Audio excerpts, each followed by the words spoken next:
Vous êtes sur Fast Télévision, vous êtes le mieux informé, mesdames, messieurs, bienvenue à suivre ce journal. Bonjour. Elle présente l'air doléance auprès de l'autorité compétente les sinistrés de l'éruption volcanique du mai 2021 se trouvant dans les sites de cantonnement de Kisoko au quartier Kasika en ville de Goma. Les sites étant en cours de disparition 3 ans après la catastrophe naturelle, ces indigènes, généralement des femmes et enfants restant dans ces camps par manque de moyens, alertent ce mercredi 5 juin en disant qu'ils sont délaissés de leur triste sort. Suivez. Hatuna mwenyenga tutembeleaka. Tuko nateseka. Tuko hapa Mubashi. Mvua hii iko na nyesa, iko na tunyesee. Hatuna kila kitu chochote nye tunataka hapa. Simba mzee biko huku. Unakuja mtu iko na waze na bicho hapa manake hatuko batu kamili tena. Hatuko na lala. Mvua inakuishia kwe na mafikiri inakuishia kwe.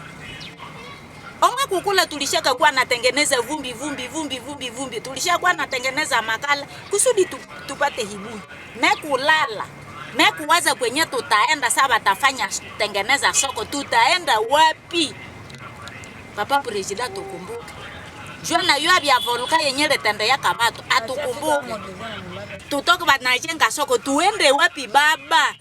Nusu frodi ni maniere que nous ne pouvons pas comprendre.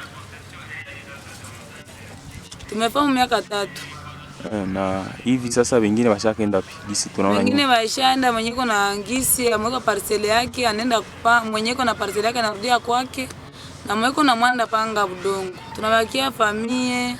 Agissant en cadre de base, Annie Bingo Massandi, la nouvelle chef du quartier, exprime ses compassions à l'égard de cette couche de la population et qu'ils devraient se liguer pour aussi arriver à maximiser leur aide humanitaire. Suivez. Peut-être j'aurai le temps de les visiter, de les voir de près et de savoir au juste leurs problèmes. Mais ce que moi je sache, c'est qu'il y a un certain moment, on avait interdit vraiment la multiplicité des sites de sinistrés. Parce qu'aucune organisation ne peut venir à l'aide de ces gens-là parce qu'ils sont éparpillés. On avait recommandé à tous ces gens-là d'aller dans des grands sites, là où les organisations pourront les voir et les identifier facilement pour les servir.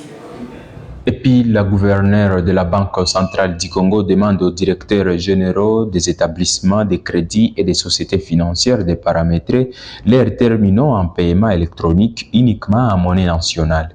Cette décision ressort d'une réunion ordinaire du Conseil des ministres du gouvernement de juillet 2023, présidé par le président de la République démocratique du Congo, Félix-Antoine Tshisekedi, pour inciter à la population d'utiliser plus la monnaie nationale dans les paiements des biens et services. Cette mesure prendra effet au plus tard le 30 juillet de l'année en cours.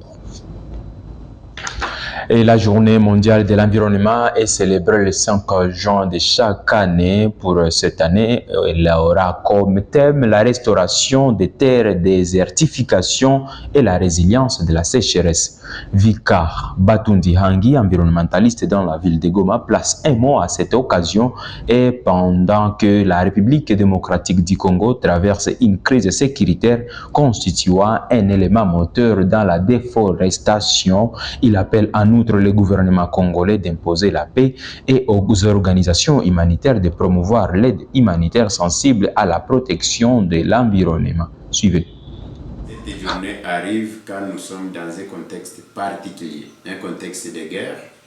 Et la guerre, moi je la considère comme l'un des moteurs de la déforestation. Pourquoi l'un des moteurs de la déforestation? Prenons le cas des déplacés. Nous avons une dizaine seulement autour de Goma, à la lisière du parc national de Virunga, et les milliers de familles de déplacés ont besoin de bois énergie, de bois de chauffe. Elles vont en avoir où? C'est dans la forêt. Et donc, imaginons-nous le nombre de personnes en besoin dans les cas, mais aussi l'espace, là où on doit construire les abris. Il y a des cas, par exemple, qui exigent plus de 100 hectares, et même d'autres qui arrivent jusqu'à 600 hectares. Cet espace-là, si il était boisé, c'est-à-dire qu'en construisant les abris, ça sera déboisé. Et c'est un problème majeur, c'est pourquoi le mouvement de population, la guerre, faut partie de moteur de la déforestation. Et le monde entier doivent accorder crédit à la crise congolaise, qui est une crise oubliée. Pourtant, la RDC, c'est un pays solution au changement climatique. Les organisations qui accordent de l'aide, il faut promouvoir l'aide humanitaire sensible à la protection de l'environnement. Et cela exigerait à ce que dans chaque kit à distribuer, il faut prévoir des foyers améliorés, par exemple, des briquettes, pour empêcher ou réduire la pression des populations déplacées internes sur les forêts. Mais aussi, au niveau des gouvernements congolais, on doit instaurer la paix. Il faut imposer la paix pour que les populations se trouvant dans les camps puissent se retourner dans les villages. Et là, sur le plan global, c'est-à-dire au niveau de la communauté internationale, ils doivent tout faire pour mettre fin à la guerre en RDC. Et le ramassage des déchets plastiques pour restaurer la terre est une activité organisée par quelques jeunes environnementalistes à l'occasion de cette journée effectuée au cimetière Itige à Goma, où l'on observe un dépotoir de déchets en plastique constituant ainsi la pollution de l'environnement. Ces jeunes environnementalistes, au travers les représentants Zanzou Filemon, placent un message à la population de Goma dans ce propos recueillis par Esther Mafara. Suivez. Cette occasion, nous les activistes environnementaux de la ville de Goma, nous avons organisé une activité d'assainissement dans notre ville de Goma, plus précisément vers Itige. Et cette activité a porté sur la collecte et le ramassage des déchets plastiques qui sont dans les cimetières de l'Itige. Nous avons choisi ce lieu parce que c'est un milieu où nous enterrons nos proches et c'est un milieu où les gens partent pour se recueillir.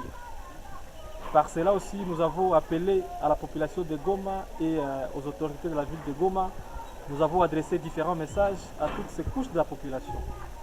Aux autorités de la ville de Goma et de la RDC en entier, nous avons voulu adresser un message de soutien à tous les activistes de la ville de Goma. Un message de soutien à tous les entrepreneurs et nous les activistes et les jeunes qui travaillent dans ce domaine de l'environnement. Nous avons aussi adressé un message à la population de pouvoir toujours, chaque fois, prendre soin de leur milieu de vie pour une santé, pour un environnement sain et propice à leur vie. Et pour finir, le gouvernement provincial du Nord Kivu a doté mardi 4 juin des jeeps à la police nationale ici en province dans le but de renforcer la capacité opérationnelle de la police nationale. Le gouverneur militaire, le général Peter Chirimwami, demande à la population de collaborer avec la police pour renforcer la sécurité. Suivez cet élément de nos confrères de la cellule de communication du gouvernorat. La police nationale congolaise au Nord Kivu vient de bénéficier de 2 jeeps de la part du gouvernement congolais. Ces 2 engins-roulants ont été remis par le gouverneur militaire, le général-major Peter Chirimwami, au commissaire provincial de la PNC Nord Kivu, le commissaire divisionnaire adjoint Edi Mukuna, en présence de ses collaborateurs. Nous avions dépêché le commissaire provincial à Kinshasa. C'est dans le cadre des réponses au plaidoyer pour le renforcement de la capacité opérationnelle de notre police nationale.